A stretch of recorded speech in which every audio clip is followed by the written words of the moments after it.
गाना आवे के पहले ही ओकर नाम ट्रेंडिंग में होके जो ना गाना के इंतजार भोजपुरी के दर्शक बेसब्री से करत होगा, जो ना गाना के पहला पार्ट बिलियन में जा चुकल होके वो गाना के टीजर आई तो आग लगेबे करी। जी हम बात कर रहा बानी पुदीना 2.0 के टीजर के बारे में, जो ना कि 1 घंटा में 1.5 लाख प्लस व्यूज मिलल बा और 50,000 लाइक मिलल बा। आप लोग से बता दी कि बड़े बड़े स्टार के बड़ा बजट के गाना बहुत बड़ा लेवल पर प्रमोशन कैला के बाद 1 घंटा में 1 लाख व्यूज चल जाला तो लोग चिल्लाए लगेला।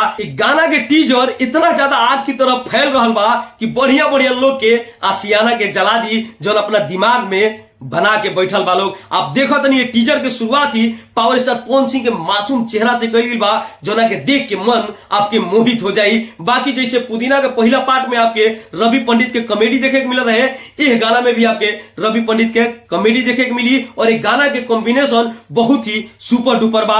यानी पावर स्टार पवन सिंह के साथ में आपकी आवाज शिल्पी राज के सुने के मिली और भैया के साथ में दिखाई दिए स्वीटी सुपारी और एक गाना के लेखक बड़े रोशन सिंह विश्वास और म्यूजिक बा प्रियांशु सिंह के। बाकी आप लोग के टीजर देख के कैसा लगा बा हमरा कमेंट बॉक्स में जरूर बताई जा। और जब से हम टीजर देखले बनी और ज्यादा बेचैनी बढ़ गई बा एक गाना के देखे खातिर, लेकिन ये टीजर में कोनो टाइम डेट नहीं खे दिल गई कि गाना कब आई। जब ये टीजर इतना ज्यादा आग लगे बा तो जब ये गाना आई तो यूट्यूब पर सुनामी आ जाई। बाकी हमारी रिव्यू वीडियो आप लोग के कैसा लागल हमरा कमेंट बॉक्स में जरूर बताई जा। पान और पेड़ पर बैठ के हाथी के खोदियावे कि उखाड़ देवे कहीं गलती से हथिया सुनवा में लपेटलस तब बनरा तोड़ तो पता नहीं पेड़ों को उखाड़ के खा जाई।